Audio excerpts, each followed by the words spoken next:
Assalamualaikum warahmatullahi wabarakatuh. Perkenalkan, nama saya Ditya Putri bersama rekan-rekan saya yaitu Nabila Ascila dan Hepiani izin mempresentasikan tentang konsep dasar analisis, diagnosis, prognosi, dan follow up dalam praktik BK di sekolah. Untuk konsep dasar analisis akan dijelaskan oleh rekan saya yaitu Nabila Ascila. Assalamualaikum warahmatullahi wabarakatuh. Nama saya Nabila Ascila. Saya ingin membacakan bagian materi konsep dasar analisis. Pengertian analisis. Analisis adalah mengidentifikasi aspek masalah sehingga informasi yang diperoleh dari hasil analisis akan memberikan arah untuk mencari informasi tambahan dalam upaya membantu individu dalam memecahkan masalah. Bentuk analisis itu ada 4. 1. Analisis hasil pengukuran inteligensi, analisis hasil pengukuran bakat, analisis hasil interventri minat jabatan, dan analisis hasil pengukuran kepribadian. Secara umum, analisis pengukuran inteligensi itu pada hakikatnya adalah merupakan suatu kemampuan umum untuk memperoleh suatu kecakapan yang mengandung berbagai komponen. Kalau analisis hasil pengukuran bakat itu bisa kemampuan khusus sebagai potensi yang dimiliki siswa, perlu sekali digali agar tampilan dan dapat diaplikasikan dengan tepat sesuai dengan bidangnya. Yang ketiga yaitu analisis introvertif minat jabatan. Itu salah satu aspek pelaksanaan program bimbingan dan konseling di sekolah ialah pelayanan himpunan data. Pelayanan himpunan data yang dimaksud itu suatu upaya untuk memperoleh data atau keterangan sebanyak mungkin dan selengkap mungkin tentang individu siswa sendirinya. Dan yang terakhir yaitu analisis pengukuran kepribadian. Kalau analisis pengukuran kepribadian itu salah satu aspek dari pelaksanaan program bimbingan dan konseling di sekolah ialah pelayanan himpunan data. Tapi di sini dalam himpunan pelayanan data ini disebarkan inventory kepribadian yang sering disebut study of values.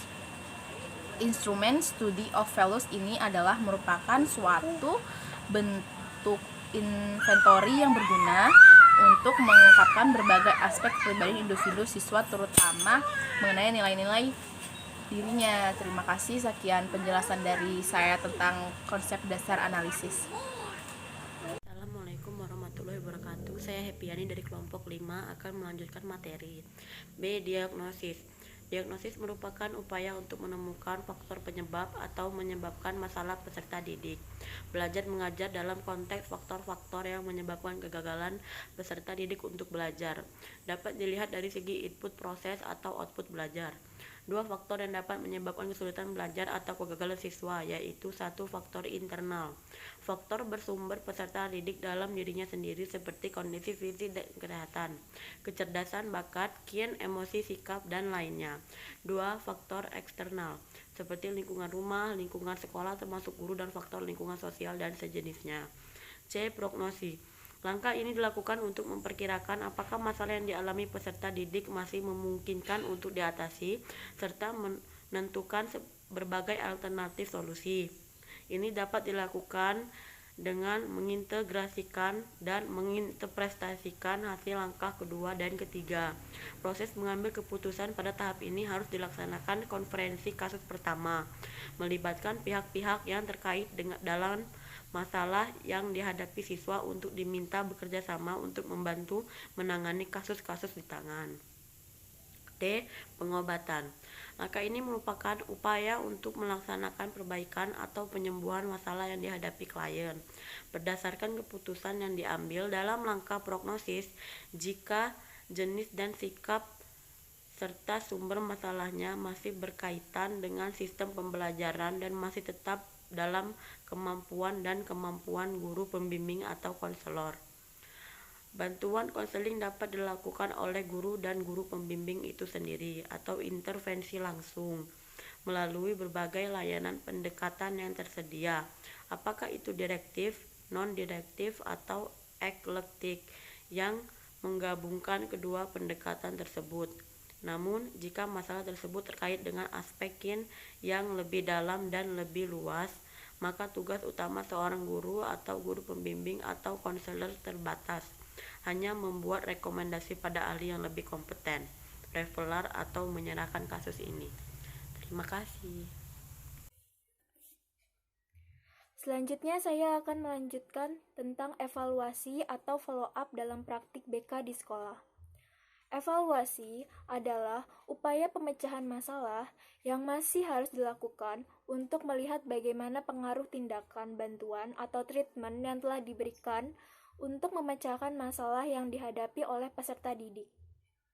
Berkenaan dengan evaluasi dan bimbingan konseling, Depdiknas 2003 telah memberikan kriteria keberhasilan layanan bimbingan dan konseling, yaitu 1. Pengembangan wawasan baru yang diperoleh peserta didik yang berkaitan dengan masalah. Kedua, perasaan positif sebagai hasil dari proses dan materi yang disampaikan melalui layanan.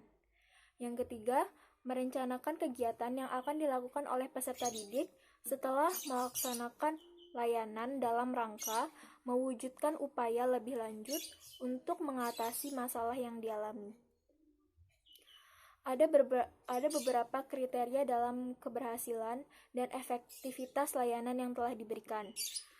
Kriteria itu terbagi menjadi dua, yaitu kriteria keberhasilan secara langsung dan kriteria jangka panjang. Untuk secara langsung, ada termasuk apabila yang pertama, peserta didik telah menyadari untuk setiap masalah yang telah dihadapinya. Yang kedua, peserta didik harus memahami permasalahan yang sedang dihadapinya. Yang ketiga, peserta didik mulai menunjukkan kesediaannya untuk menerima diri mereka sendiri dan masalah secara objektif. Yang keempat, peserta didik telah menurunkan ketegangan emosi seperti stres. Yang kelima, peserta didik telah menurunkan perlawanan terhadap lingkungan. Yang keenam, peserta didik telah menunjukkan sikap keterbukaan dan bersedia untuk memahami dan menerima kenyataan bahwa lingkungan objektif. Selanjutnya yang ketujuh, peserta didik mulai menunjukkan kemampuannya untuk mempertimbangkan, membuat pilihan, dan mengambil keputusan yang sehat dan rasional. Dan terakhir, peserta didik telah menunjukkan kemampuannya untuk melakukan upaya perbaikan dan adaptasi terhadap lingkungannya sesuai dengan dasar pertimbangan dan keputusan yang telah diambil. Sedangkan untuk kriteria keberhasilan jangka panjang termasuk apabila yang pertama, peserta didik telah menunjukkan kepuasan dan kebahagiaan dalam hidupnya dengan dihasilkan oleh tindakan dan upaya. Yang kedua, peserta didik telah mampu menghindari kemungkinan faktor pencegahan yang dapat membawanya ke dalam kesulitan. Yang ketiga, peserta didik telah menunjukkan sifat-sifat yang kreatif, konstruktif, produktif, dan kontributif akan akomodatif sehingga ia diterima dan mampu menjadi anggota kelompok yang efektif. Sekian dari kelompok kami. Apabila ada kesalahan dan kekurangan kami mohon maaf. Kepada Allah kami mohon ampun. Wassalamualaikum warahmatullahi wabarakatuh.